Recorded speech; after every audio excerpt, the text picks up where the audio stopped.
toujours content que vous soyez là. Bonjour, les amis. Bonjour à tous. J'espère que vous passez une belle fin de semaine, malgré la température un peu maussade hier. Mais vous savez, même si la température, des fois, est maussade, un peu comme était hier, dans nos cœurs, il y a du soleil. Il y a la lumière, il y a le Seigneur Jésus. Amen. Je suis un peu fatigué ce matin. J'ai des bonnes raisons d'être fatigué, c'est que je suis assez content. On a reçu chez nous hier notre frère Sylvain, qui vient pour nous donner un coup de main ici à Montmagny. Vous savez, il était l'ancien directeur de l'AFCC, l'Association des fermiers chrétiens du Canada.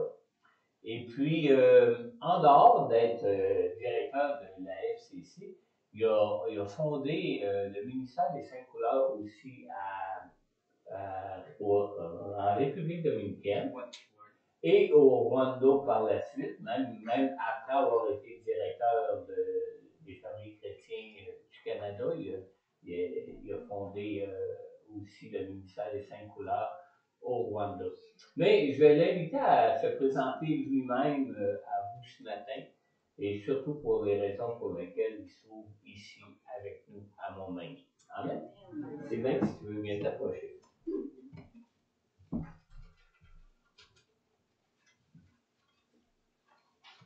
Il y en a qui parlent espagnol ici. Lui, il a commencé un petit peu à l'apprendre. 25 ans passés. C'est là ça pratique. Ça te prend le micro. Ah oui, hein? Faut que tu parles au micro parce qu'en fait, on t'entend mieux. T'entendront pas.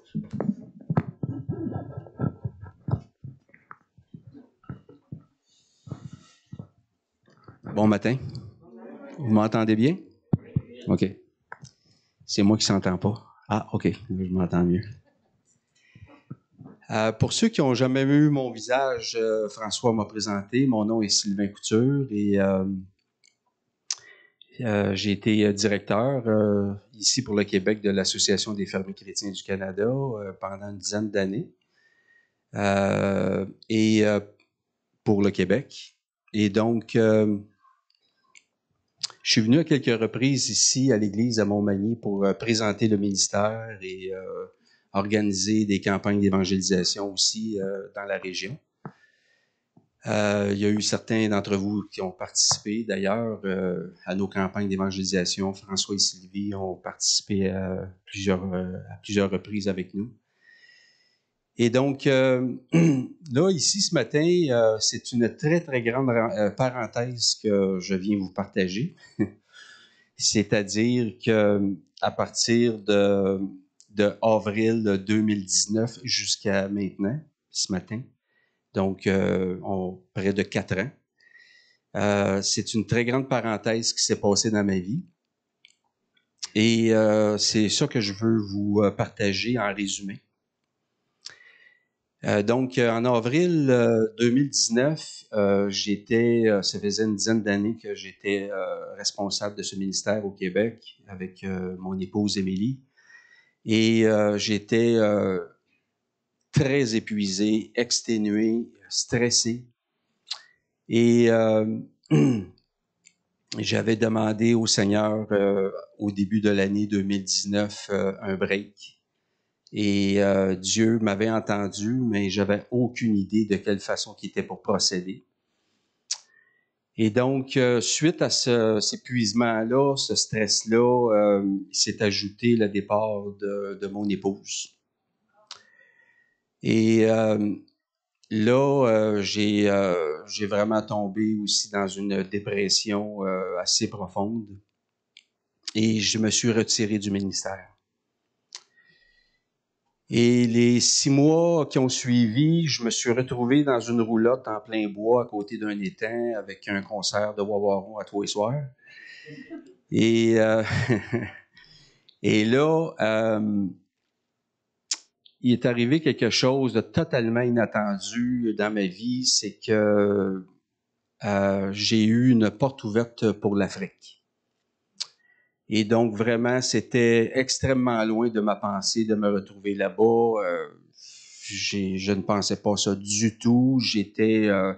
ce que je disais au Seigneur suite à cette porte qui s'ouvrait, je dis, Seigneur, Non seulement je suis le dernier sur ta liste, mais je suis même pas sur ta liste. Là. Et Dieu, c'est comme s'il m'écoutait même pas. Fait que et là, et là, je savais que si, par expérience, par le passé, que si Dieu m'ouvrait une telle porte, c'est parce que, premièrement, il savait ce qu'il faisait. Et s'il y a quelqu'un qui connaissait ma condition, c'était bien lui. Et donc, j'ai accepté cet appel et je suis parti en Afrique, au Rwanda, pendant toute l'année 2020. Et quand je suis parti là-bas, en Afrique, je suis parti là-bas premièrement pour aller me reposer, continuer la guérison et la restauration que le Seigneur avait commencé dans ma vie, dans mon cœur, dans mon âme. Et aussi, me connaissant, j'aurais beaucoup regretté de ne pas avoir apporté de matériel d'évangélisation avec moi. Et donc, c'est ce que j'ai fait. Et vraiment, c'est un miracle qui s'est passé. Rien de moins que ça. À partir de la deuxième semaine que j'étais là-bas, ce que ça m'avait mis à cœur, c'est que, écoute bien, là, tu sais bien que tu ne seras pas ici tout le temps. Là. Fait que là, il faut que tu trouves celui qui va te remplacer quand tu ne seras plus là. Fait que c'est la première affaire que j'ai fait. Puis après 2 semaines, j'ai rencontré celui qui est devenu le coordonnateur de notre mission là-bas, avec 2 autres missionnaires rwandais que j'ai formés par la grâce de Dieu, puis qui ont pris la relève quand j'ai quitté à la fin de l'année 2020. Cette mission s'est poursuivie. Elle a grandi durant l'année 2020, en pleine pandémie. Pendant que tout est arrêté, nous autres, on était en action à plein temps. Donc, c'est un vrai miracle. Et on allait des fois dans des maisons, ce que c'est qu'on rencontrait des hommes de Dieu, des pasteurs, puis le menton tombait à terre. Tout était arrêté partout, puis nous autres, ils nous voyaient en action, en pleine évangélisation, puis en expansion, en plus, durant la pandémie. Et là, j'aurais bien voulu rester là-bas. Et je ne voulais seulement même plus revenir au Québec. Mais Dieu, c'était pas ses plans, de toute évidence. Et puis, je suis revenu à la fin de 2020 au Québec. Le Rwanda voulait plus me garder parce que là, fallait que je renouvelle mon visa à tous les 3 mois. Moi, j'étais là sur un statut de touriste. Et s'il y a de quoi que je fais pas, moi, c'est bien du tourisme. Là. Puis, donc, ce qui arrivait, c'est qu'il le renouvelait parce qu'on était en pleine pandémie, tous les avions étaient collés au sol, puis t'as pas question de retourner au Canada à nage quand même. Là. Fait que, parce que, tu sais, il y a quand même un océan qui nous sépare, l'Afrique et le Canada. Je sais pas sur quel bord, quel courant non plus. Là. Mais c'est ça, puis finalement... La dernière fois, ils ont dû garder bien là. Là, la pandémie avait slacké, puis là, les avions avaient décollé, puis ça fait assez longtemps que t'es ici, là, retourne chez vous. OK. Fait que là, je suis retourné, je suis revenu au Québec fin 2020, et là, moi, j'ai plus de place à coucher, plus une scène. Puis le Québec, c'est pas chaud, hein, pour le mois de janvier, là, vous savez ça. Hein?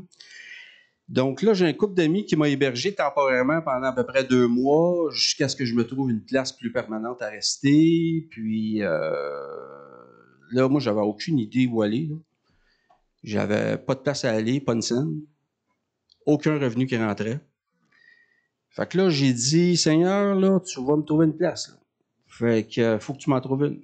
Fait que là, à un moment donné, ça me passe par l'esprit de Défi Jeunesse. Alors ça, c'est une maison d'accueil pour hommes en difficulté.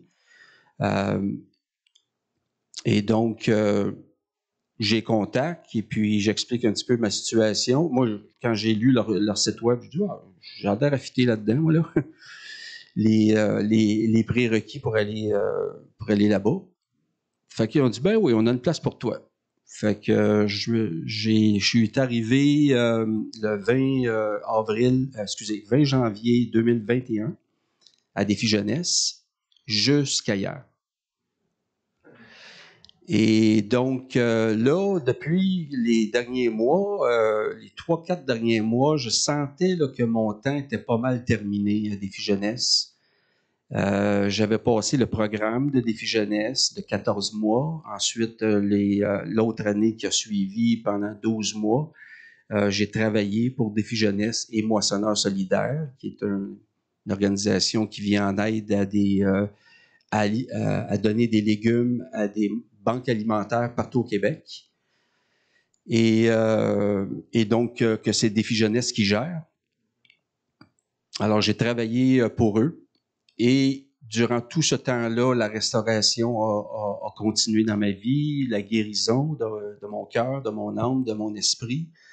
Dieu a transformé beaucoup de choses dans ma vie, dans mon cœur. Évidemment, ça n'est pas terminé, puis ça ne sera pas jusqu'à la fin de mes jours non plus. Mais là, j'ai senti en dedans de moi, depuis 3-4 mois passés, que mon temps achevait et était à toute fin pratique terminé. Que je devais passer à autre chose et aller de l'avant et à toute fin pratique retourner sur le champ missionnaire également. Donc, évidemment, quand je réfléchis à ça, je me dis, ce qui qualifie quelqu'un, c'est pas nécessairement tes connaissances, ton expérience, c'est l'appel de Dieu. Donc, Dieu t'appelle, puis ça règle toutes les autres questions, ça. Et puis, tu peux bien avoir toutes les réponses des autres questions, mais si tu n'as pas ça, tu n'as aucune réponse. Donc, Dieu n'appelle pas des gens qualifiés nécessairement, mais il qualifie les gens qui appellent.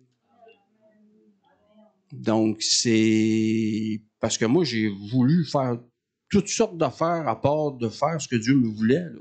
Puis ça ne marchait jamais, là. Fait que là, dit, non, regarde, retourne là, toi, là. Puis c'était tout le temps ça, je vous le dis, là. C'était comme, ça se peut pas, là.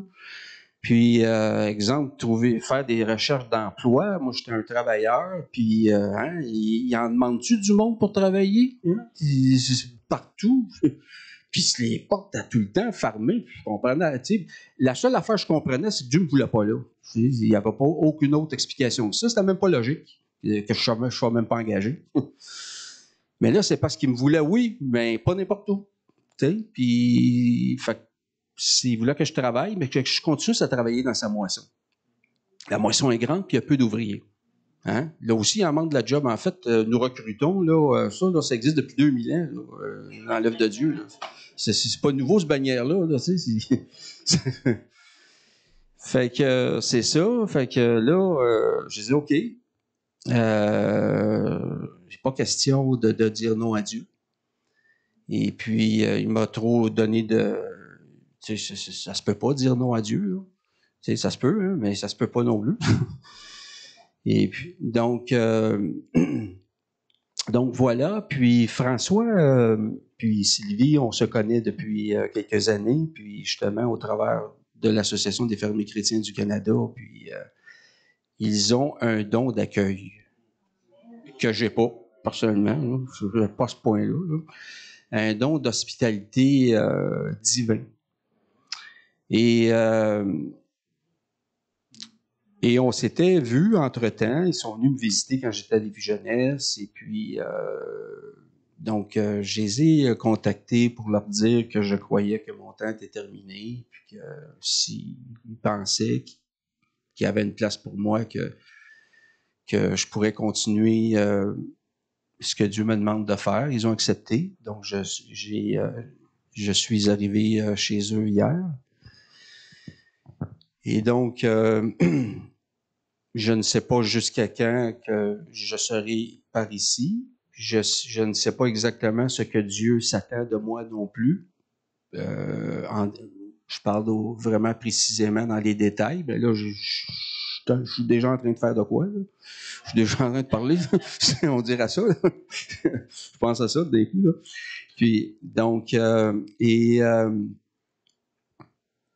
et c'est ça. Donc, ça, je suis pas inquiète pour ça, mais vraiment pas, là, parce que je sais que c'est pas l'ouvrage qui manque dans l'œuvre de Dieu. Là. Donc, c'est ça. Puis, voilà. Donc, prier pour prier pour cette situation. Mettez cela dans vos prières, s'il vous plaît. Et le meilleur est à venir avec Dieu. Donc, donc un peu comme Paul disait, oubliant ce qui est derrière, puis tournant avec avare vers ce qui est devant. Donc, j'aurais pu faire le choix de m'écraser, puis faire de la pite, puis puis m'apitoyer sur mon sort, puis non, tu sais, ça aurait été un mauvais choix. Il faut se relever et par la grâce de Dieu, puis continuer. Et le juge, c'est Dieu. C'est Dieu qui est le juge suprême et définitif. Donc, merci. Merci pour votre amour, votre écoute. Merci, François. Merci, Sylvie.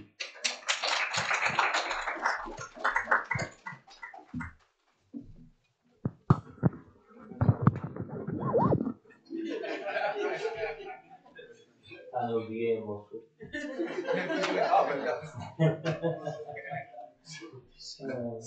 Merci, Sylvain. Vous savez, c'est drôle les propos qu'il a tenus durant cette présentation de lui-même qu'il vient de nous faire, parce que j'en parle un petit peu dans mon message. Je parle particulièrement de l'appel de Dieu ce matin. Alors, je vais vous inviter à tourner tout de suite avec moi dans la parole de Dieu dans Acte 11, dans le verset 1 à 18. Vous savez, en tant que pasteur, je ne vais pas être bien convaincant, là, parce qu'il n'a même pas parlé que plus d'une fois, j'ai dit, moi, je te verrai à cœur en fait.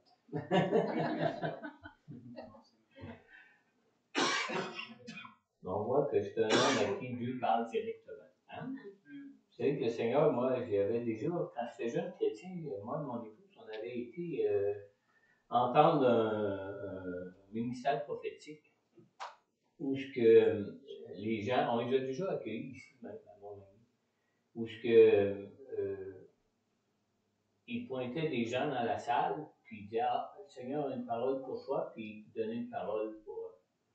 Là, moi, je me sentais appelé au ministère à l'époque, hein? On était tout nouveaux chrétiens, et puis à la fin de la soirée, j'étais tout déçu, il n'avait rien dit pour moi. Au moins, le Seigneur m'a oublié. Hein? Mais à un moment donné, il dit, peut-être que tu es là et que tu penses que Dieu ne te parle pas à toi. Mais c'est justement, c'est que même si tu n'as pas eu de parole adressée à travers moi de Dieu pour toi ce soir, c'est que Dieu te parle à toi directement.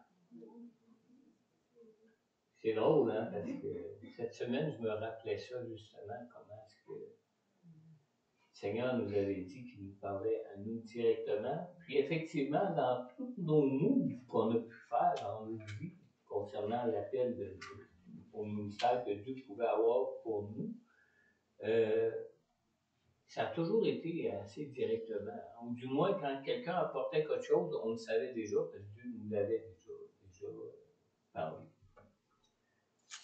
Notre Dieu, c'est un Dieu personnel, hein? Puis, le plan qu'il a pour nous, là, c'est lui qui a un plan pour nous. Fait qu'il nous sait, il sait et il nous le fait connaître. Amen? Acte 11. J'aimerais qu'on lise ensemble les versets 1 à 18 pour commencer. Acte 11.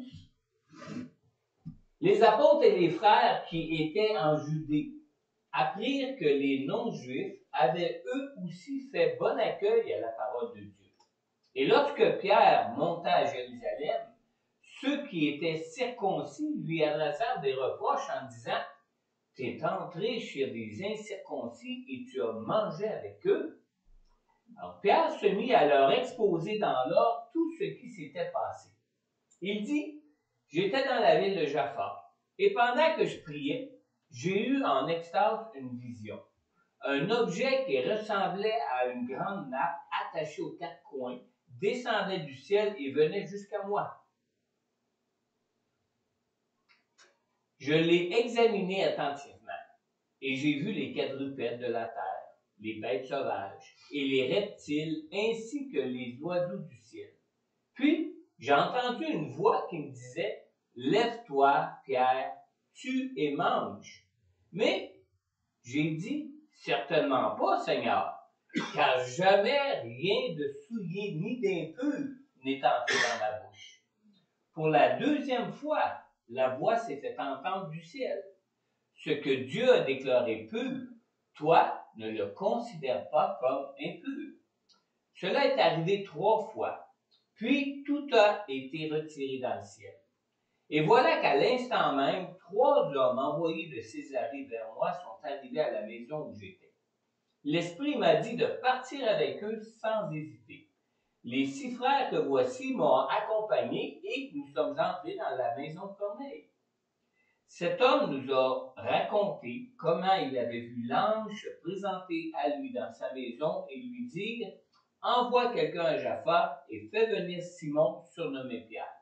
Il te dira un message par lequel tu seras sauvé, toi et toute ta famille. » Lorsque j'ai commencé à parler, le Saint-Esprit est descendu sur eux comme sur nous au début. Et je me suis souvenu de cette parole du Seigneur. Jean a baptisé d'eau, mais vous serez baptisés du Saint-Esprit. Puisque Dieu leur a accordé le même don qu'à nous, qui avons cru, au Seigneur Jésus-Christ, qui étais-je, moi, pour m'opposer à Dieu?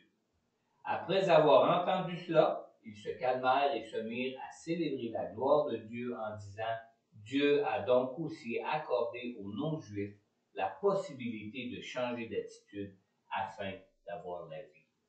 Amen. Prions avant d'entendre ce message. Seigneur notre Dieu, Seigneur, tu es un grand Dieu, Seigneur. Et on le voit, Seigneur, et on peut le voir dans nos vies de chacun de nous à chaque jour, Seigneur. On peut le constater de jour en jour, de pas en pas, Seigneur Dieu, dans toute notre expérience de vie qu'on peut avoir avec toi ici-bas depuis que nous te connaissons, Seigneur. Nous reconnaissons combien tu es un grand Dieu, Seigneur. Et Seigneur, moi je veux te remercier particulièrement ce matin pour ton Saint-Esprit que tu nous as donné, Seigneur. Ton Saint-Esprit que tu nous as donné, Seigneur Dieu, afin qu'on puisse être conduit par toi dans l'appel, dans le plan de vie que tu as et que tu veux pour nous dans nos vies ici-bas, Seigneur. Alors, Seigneur, je te prie que ton Saint-Esprit que tu nous as donné puisse nous enseigner toutes choses ce matin, Seigneur.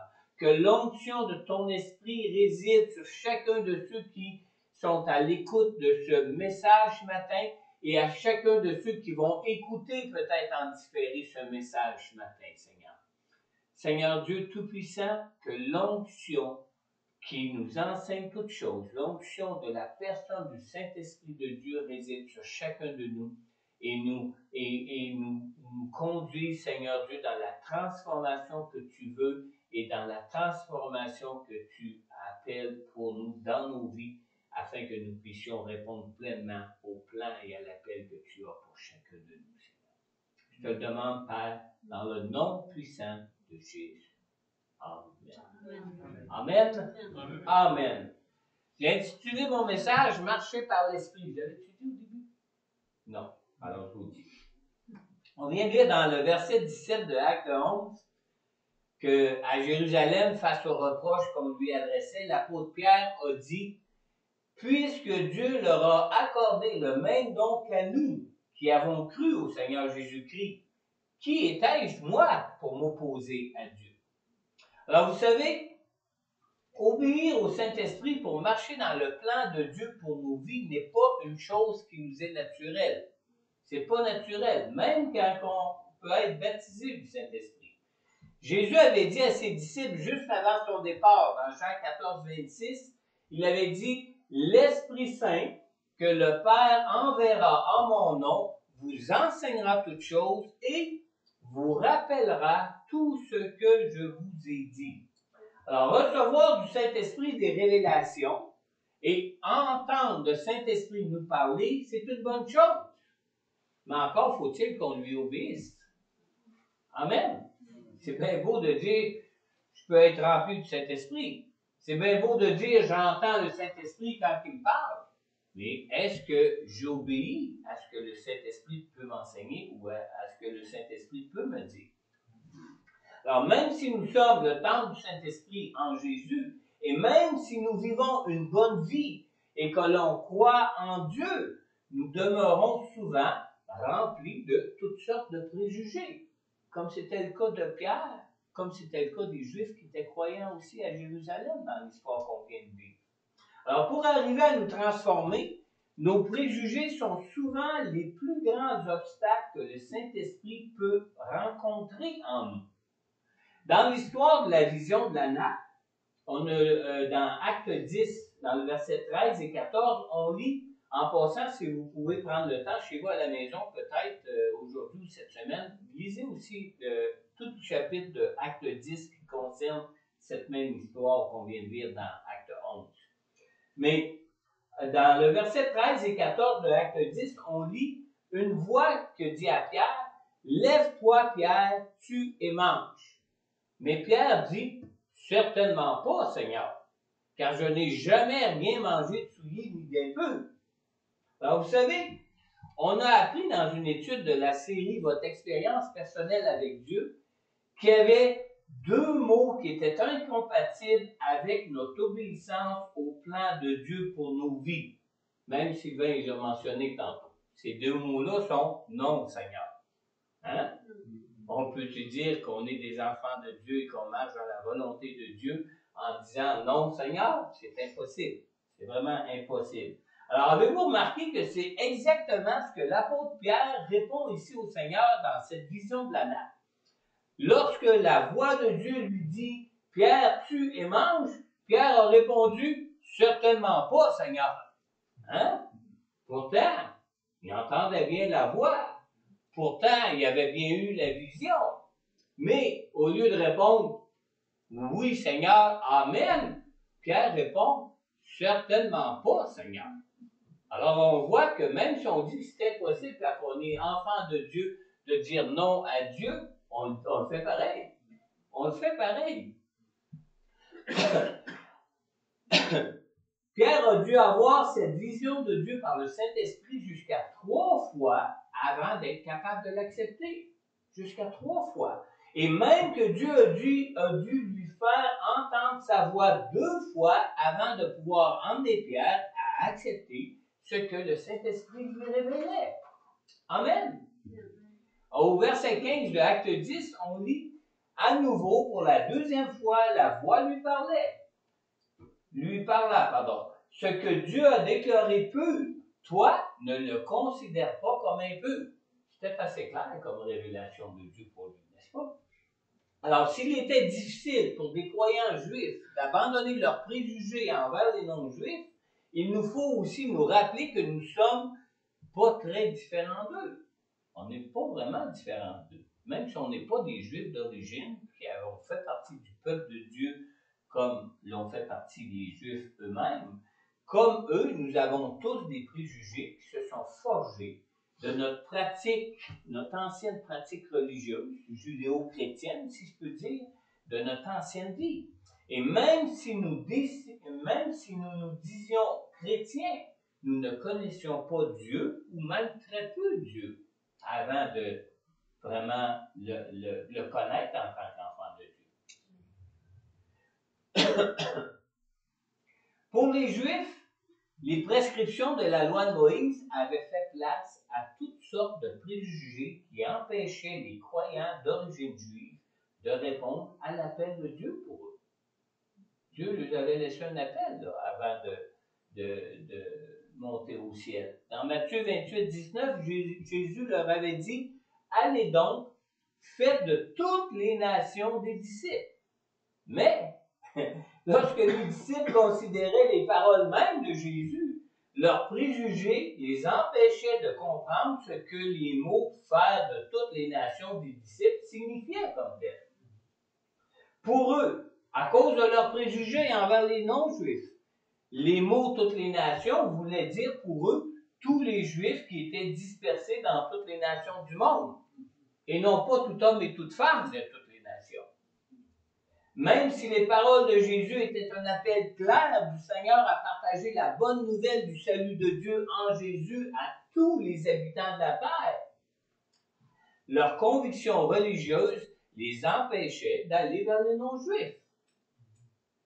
Même lorsque la persécution avait dispersé les Juifs croyants de Jérusalem pour aller de lieu en lieu, il ne s'adressait pas aux non-Juifs.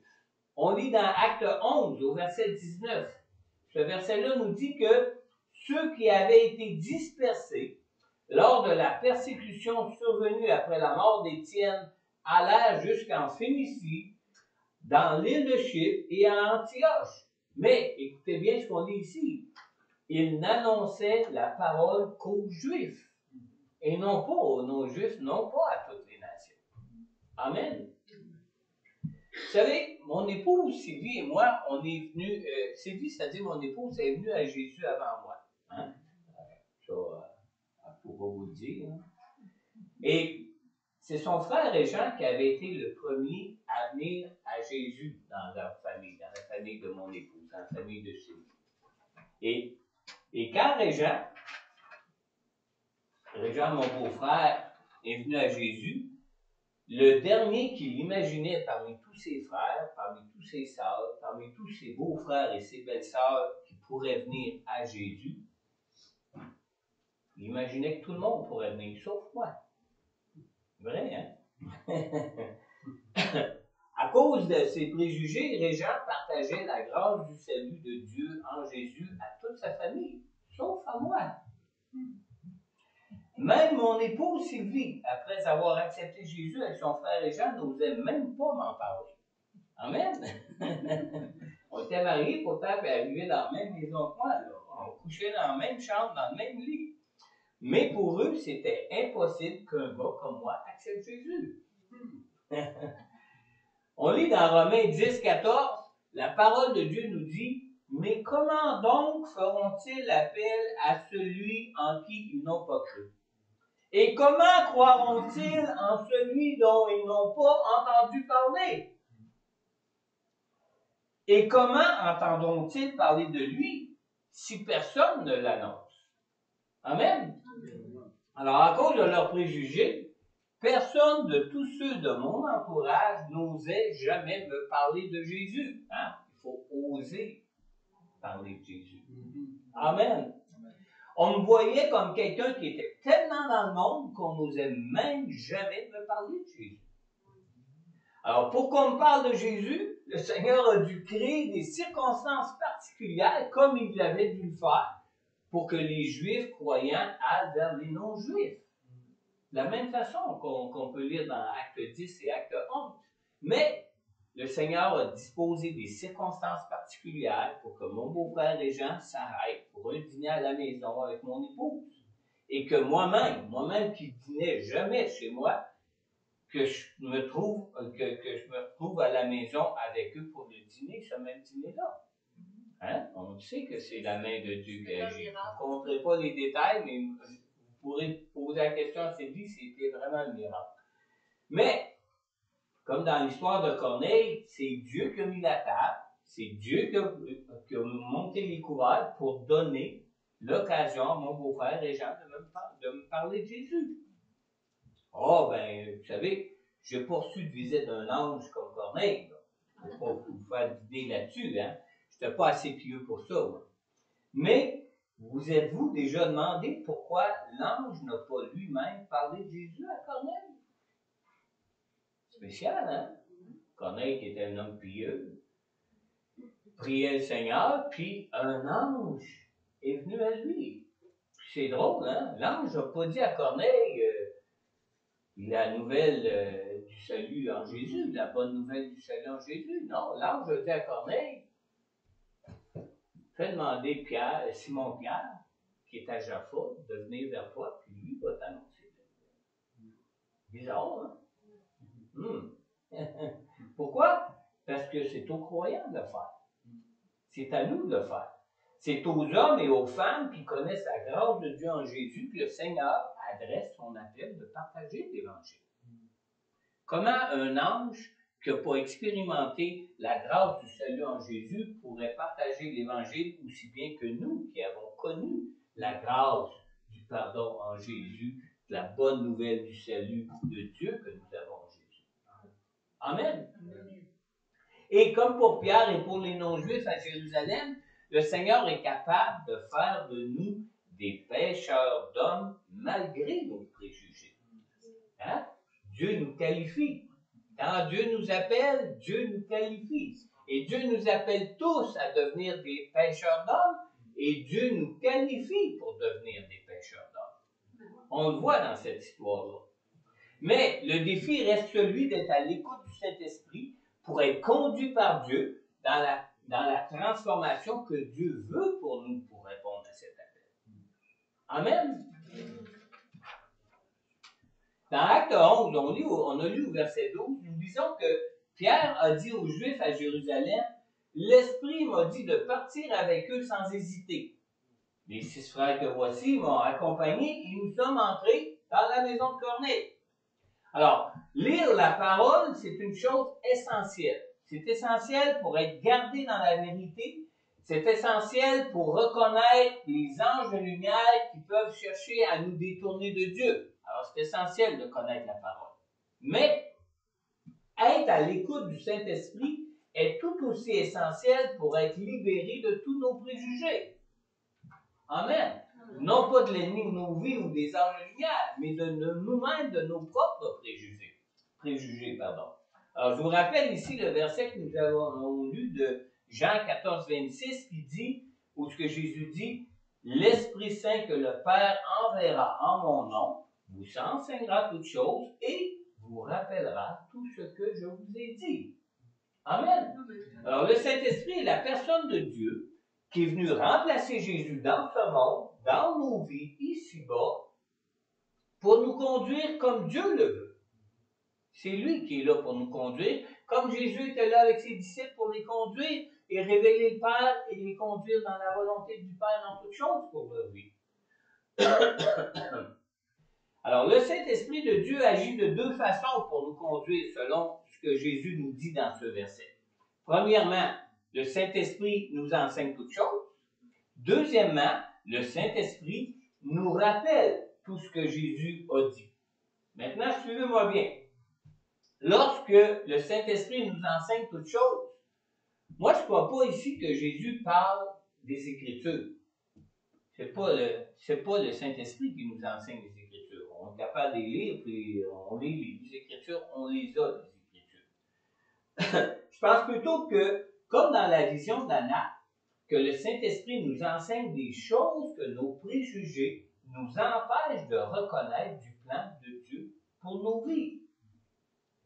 Il faut tout de même remarquer ici que ces choses que le Saint-Esprit de Dieu peut nous enseigner sont vérifiables dans l'ensemble de la parole de Dieu pour confirmer que c'est bien l'Esprit de Dieu qui nous parle.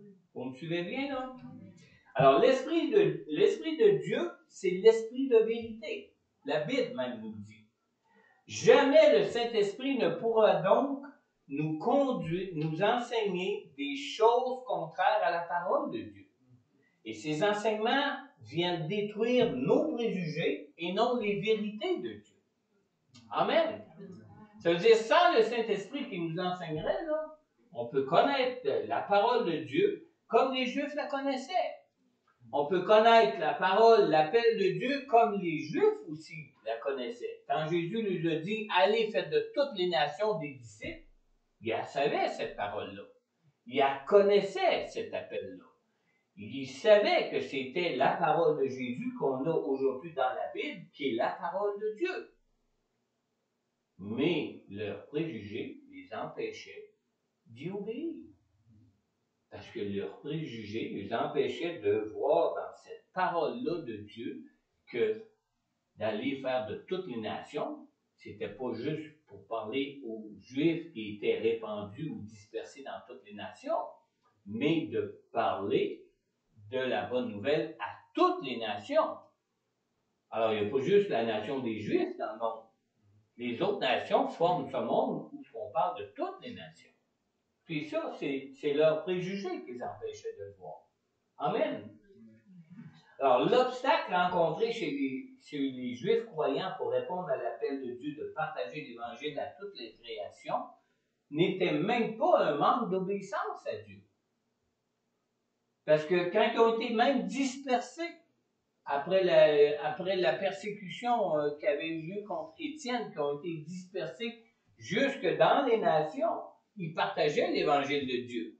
Mais comme on l'a lu tantôt, ils partageaient juste à des Juifs et non à des non-Juifs. Et ça, c'était dû à leurs préjugés.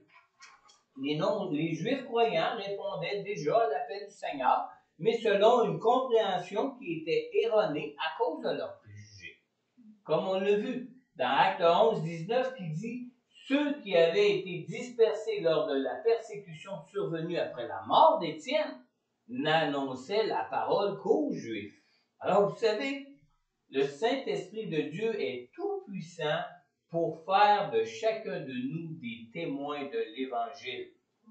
Hein? Le Seigneur nous appelle à être témoins de l'Évangile et le Seigneur nous qualifie, comme Sylvain l'a bien dit. Mais nos préjugés aussi sont puissants. Amen.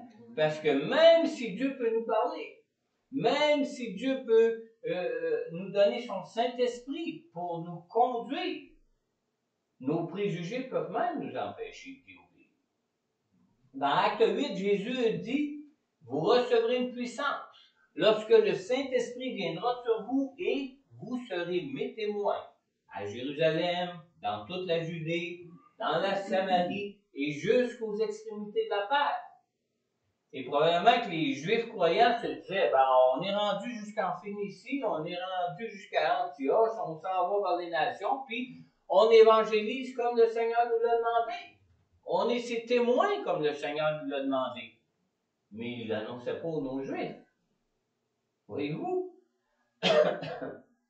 Mais ce que nous voyons dans cette histoire de Corneille, c'est que nos préjugés peuvent nous laisser dans la prétention de répondre à l'appel de Dieu, alors que du même coup, nous refusons d'y obéir.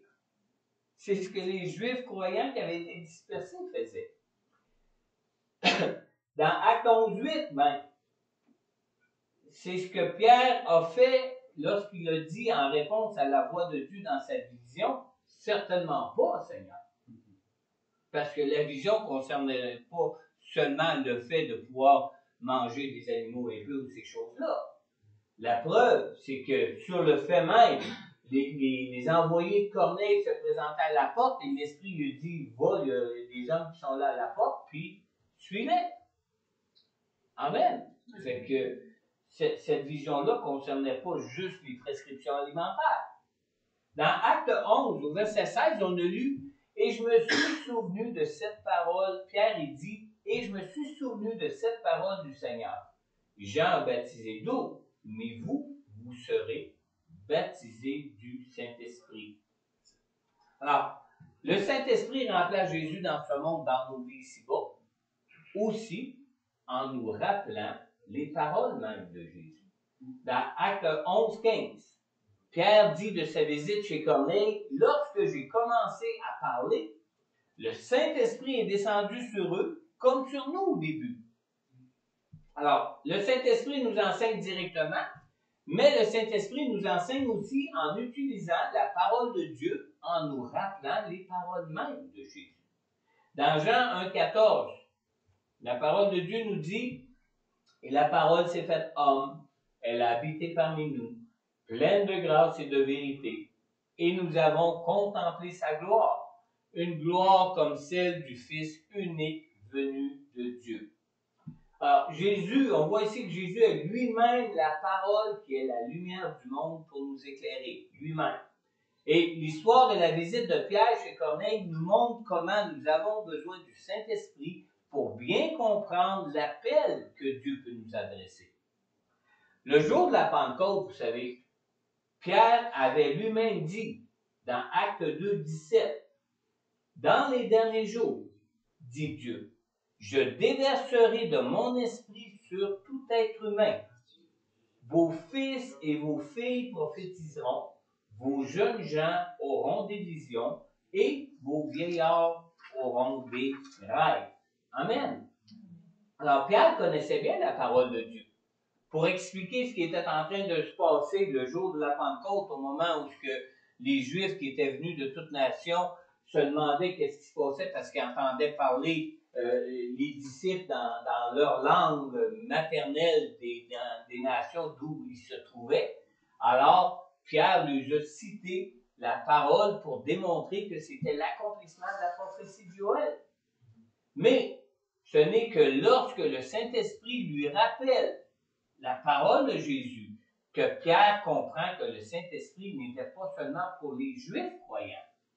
C'est juste au moment où il se trouvait chez Corneille, quand il a vu que le Saint-Esprit était donné aussi aux non-juifs, que Pierre a compris que cette prophétie-là s'appliquait à tous les hommes.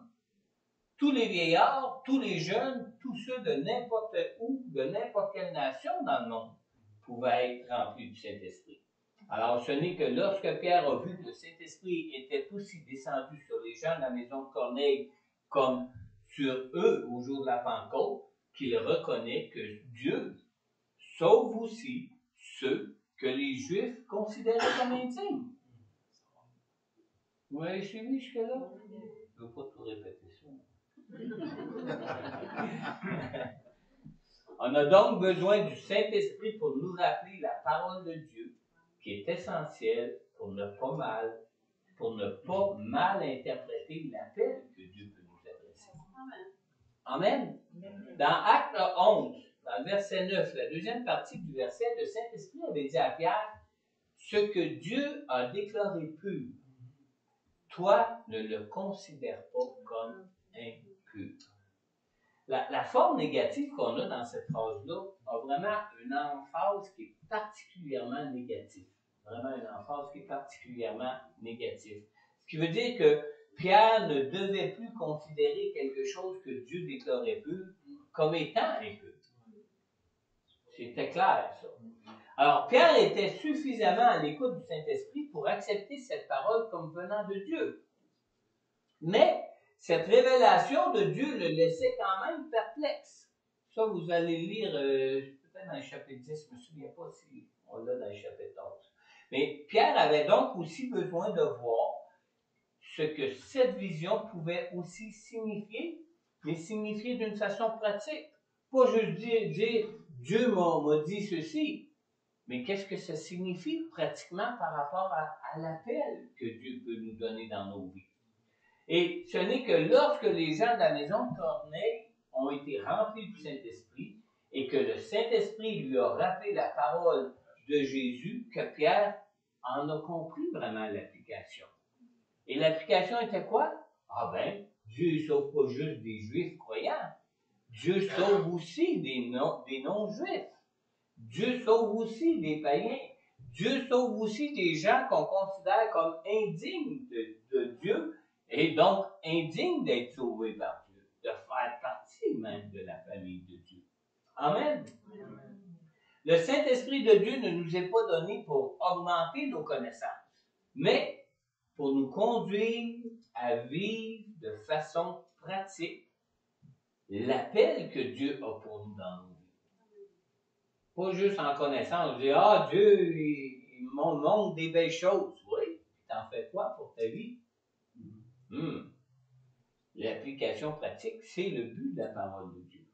Qu'on vive la parole de Dieu pour vraiment connaître, voir se réaliser le plan que Dieu a pour nous, l'appel que Dieu a pour nous dans nos vies.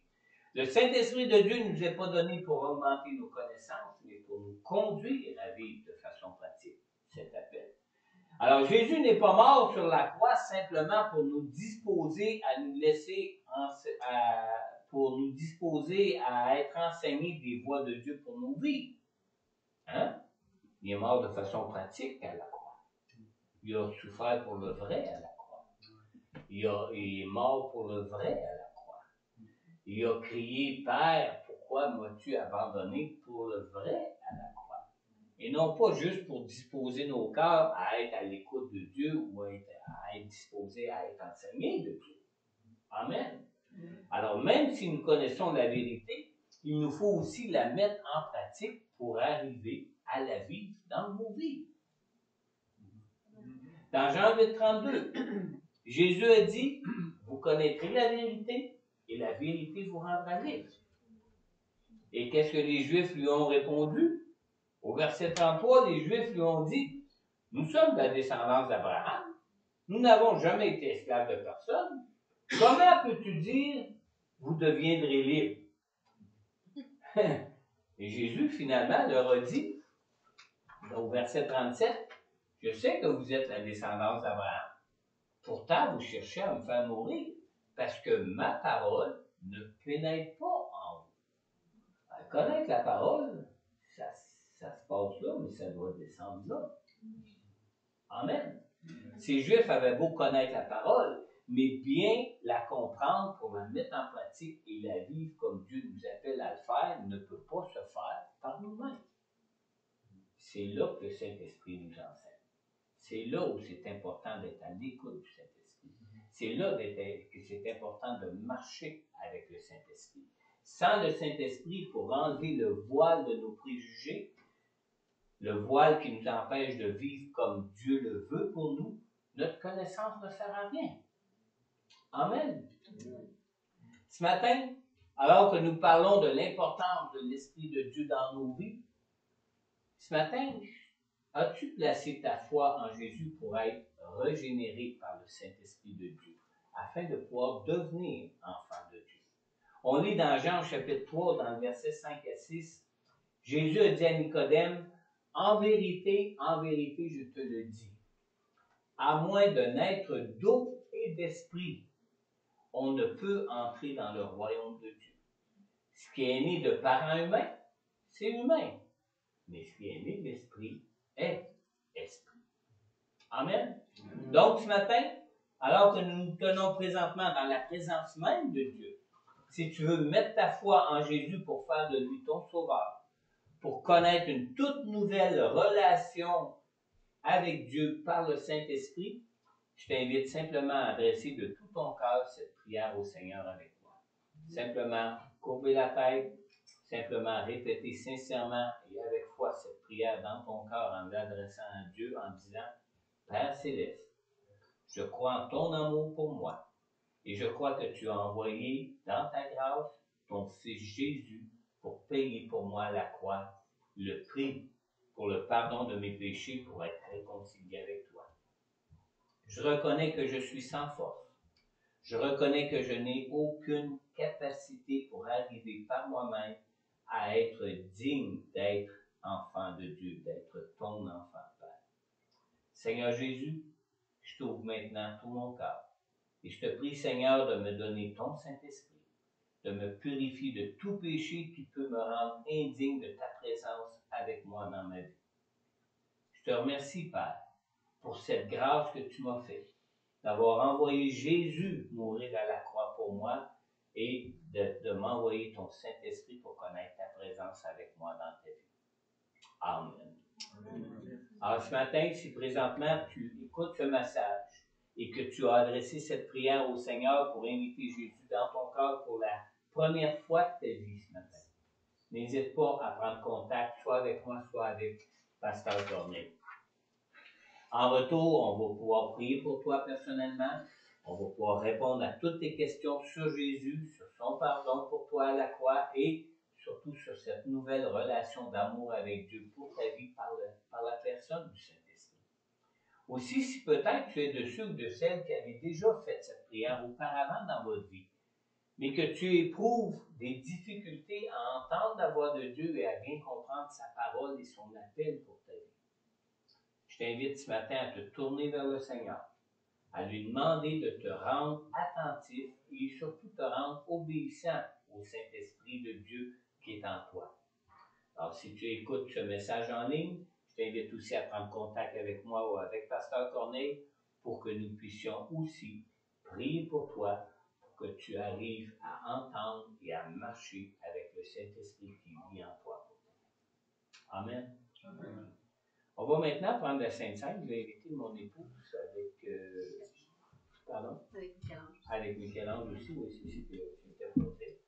Et je vais vous inviter à tourner avec moi dans 1 Corinthiens, chapitre 11. On va lire ensemble pour la Sainte Seine les versets 23 à 32.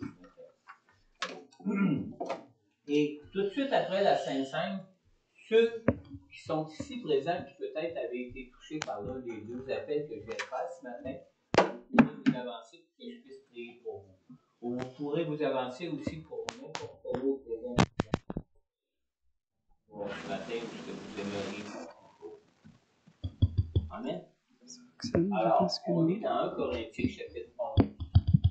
Parce que mon micro ne fonctionne pas. Ok, parfait. À partir du verset 23. Oh, j'ai pas tout mes feuilles. J'ai reçu du Seigneur ce que je vous ai transmis. Le Seigneur Jésus, la nuit où il a été arrêté, a pris du pain. Après avoir remercié Dieu, il a rompu et a dit, prenez, mangez. Ceci est mon corps qui est rompu pour vous. Faites ceci en souvenir de moi. De même, après le repas, il a pris la coupe et a dit, cette coupe est la nouvelle alliance en mon sang. Faites ceci en souvenir de moi toutes les fois que vous en boirez. En effet, toutes les fois que vous mangez ce pain et que vous buvez cette coupe, vous annoncez la mort du Seigneur jusqu'à ce qu'il vienne. C'est pourquoi celui qui mange ce pain ou boit la coupe du Seigneur indignement sera coupable envers le corps et le sang du Seigneur. Que chacun donc s'examine lui-même, et qu'ainsi il mange du pain et boit de la coupe. Car celui qui mange et boit indignement, sans discerner le corps du Seigneur, mange et boit un jugement contre lui-même. C'est pour cela qu'il y a parmi vous beaucoup d'infirmes et de malades, et que plusieurs sont morts. Si nous nous examinions nous-mêmes, nous ne serions pas jugés. Mais quand nous sommes jugés, c'est le Seigneur qui nous corrige afin que nous ne soyons pas condamnés avec le monde. Amen. Amen. Ce que la parole de Dieu nous enseigne ici dans 1 Corinthiens 11, à partir du verset 23 jusqu'au verset 32, c'est pas d'être parfait devant Dieu pour prendre la Sainte Seine. Ce qui nous rend parfaits, dignes de Dieu quand nous prenons la Sainte Seine, c'est quand notre foi est placée en Jésus et que nous marchons avec Jésus dans nos vies. Et c'est la raison pour laquelle la parole de Dieu nous demande de nous examiner dans notre foi avec le Seigneur, de nous examiner dans notre façon de marcher dans notre vie pour marcher avec Dieu dans nos vies. Parce que c'est au prix de son sang, au prix de sa vie, au prix de ses souffrances que le Seigneur Jésus nous a rachetés pour devenir enfants de Dieu, rachetés pour qu'on soit purifié de tout péché, rachetés pour qu'on soit dignes de lui. Alors, examinons-nous dans notre marche avec le Seigneur, dans notre foi avec le Seigneur, pour avoir peut-être à nous repentir, pour être purifié de tout péché. La parole de Dieu nous dit dans 1 Jean 1,6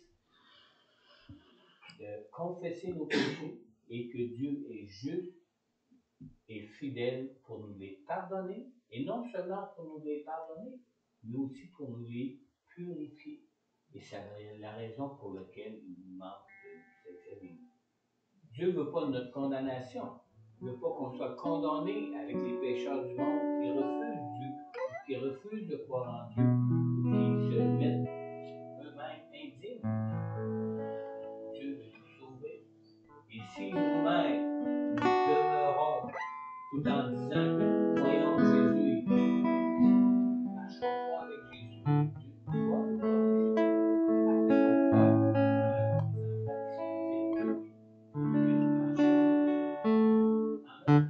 alors, durant que Sylvie et Michaela, je vais vous conduire dans un chant de louange et d'adoration. Thérèse et Marilyn vont jouer les symboles de Sainte-Seine. Le pain. Prenez le temps de vous examiner. Prenez le temps de considérer votre marche avec le Seigneur, votre foi en Jésus. Et puis, tout de suite après, nous pourrons ensemble relire quelques versets de 1 Corinthiens 11 pour nous rappeler l'amour de Jésus pour nous et prendre ensemble ces symboles en signe de combien on reconnaît que Dieu est amour et combien il a payé le prix pour nous, pour notre salut. Amen. On peut se lever ensemble.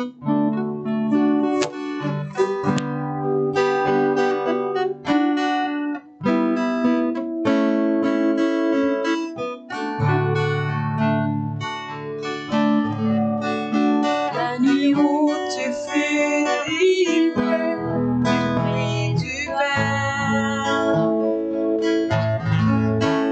après avoir rendu grâce, tu le rompis.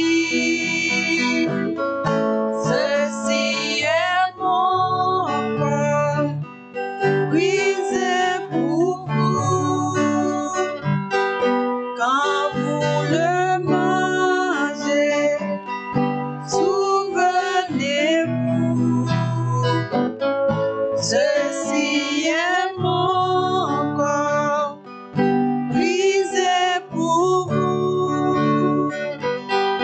Quand vous le mangez, souvenez-vous.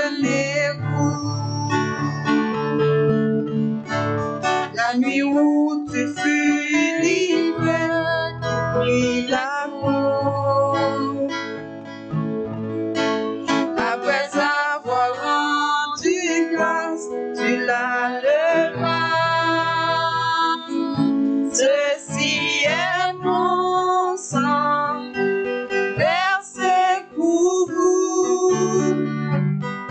Quand vous le buvez, souvenez-vous, ceci est mon sang, versé pour vous. Quand vous le buvez, souvenez-vous. Nous te remercions pour le vin et pour le pain. Nous voyons ta vie livrée et ton sang versé. Nous nous souvenons de ton amour, de ton corps.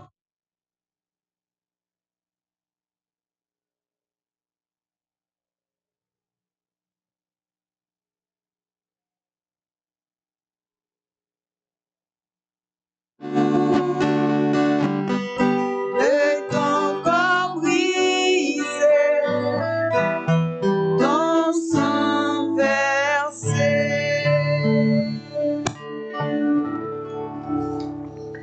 Yarosha Papa Yarakiboya.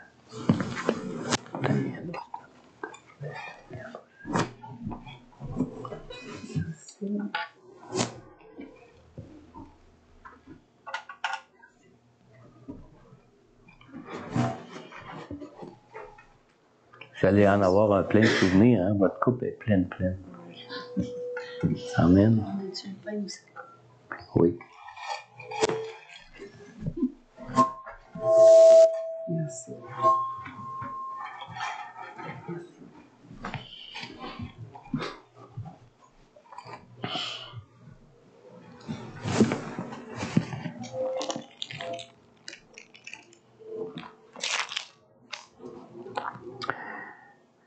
Le Seigneur Jésus, la nuit où il a été arrêté, a pris du pain. Après avoir remercié Dieu, il l'a rompu et a dit, « Prenez, mangez. Ceci est mon corps qui est rompu pour vous. Faites ceci en souvenir de moi. » De même, après le repas, il a pris la coupe et a dit, « Cette coupe est la nouvelle alliance en mon sang. Faites ceci en souvenir de moi toutes les fois que vous en boirez. »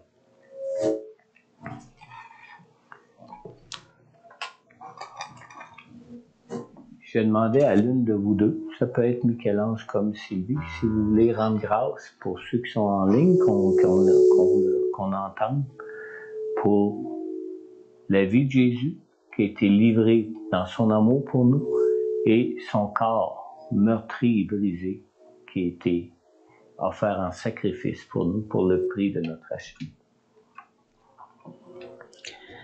Seigneur, nous te disons merci. Nous sommes ainsi présents, c'est un privilège que nous avons. Nous te disons merci pour votre sang qui a été coulé sur le gibet de la croix. Vous vous êtes abandonné pour nous. Quel amour! On n'a jamais eu autant d'amour. C'est une preuve d'amour qu'on n'a jamais eu nulle d'autre part. Nous te disons merci pour le service et pour tous ceux qui vont recevoir ton corps, ton sang versé sur le gibet de la croix. Nous espérons que ça va nous rappeler, va nous donner des souvenirs et nous allons agir en conséquence toujours à ta volonté. Merci.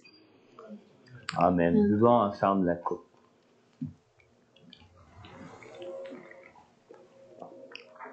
Et mangeons ensemble le pain et le corps meurtri de Jésus pour notre guérison, pour notre pardon.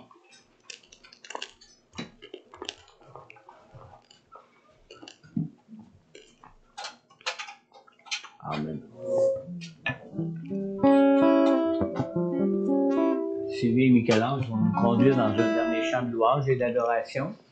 S'il y en a qui doivent partir, vous êtes libres de partir, mais s'il y en a qui aimeraient s'avancer pour des prières, on va prendre un temps de prière pour ceux qui auraient des besoins de prière, ou si vous aimeriez tout simplement, si vous avez tout simplement été touché par vous appelez à la prédication, simplement vous avancez de prendre un temps pour prier.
Seigneur, merci de ton amour pour nous, Seigneur. Seigneur Dieu, on se souvient, en prenant ces symboles, combien tu nous as aimés, Seigneur. On se souvient, Seigneur, quel prix tu as payé afin que nous soyons rachetés de notre condition de pécheur, afin qu'on soit rachetés pour devenir enfants de Dieu, afin qu'on soit réconciliés avec le Père dans les cieux, Seigneur. Merci de cet amour pour nous, Père. Merci de cet amour pour nous, Jésus. Merci, Seigneur Dieu, de cet amour pour nous qui nous permet aujourd'hui de vivre en relation, en communion avec toi par le Saint-Esprit, Seigneur. Seigneur Dieu, merci de ta fidélité pour marcher avec nous dans ce monde, Seigneur. Et merci surtout de marcher avec nous pour nous conduire jusqu'au jour de la vie éternelle avec toi, où ce que nous pourrons te voir, Seigneur Dieu, face à face, Seigneur. Dans le nom de Jésus, Père, on te remercie. Dans le nom de Jésus, Père, on te bénit pour cet amour que tu as pour toutes tes créatures, Seigneur. Et merci, Seigneur Jésus, d'avoir payé le prix à la croix pour le péché de tous les hommes, afin que tous aient cette occasion, ce privilège de pouvoir être sauvés par toi, Seigneur Dieu.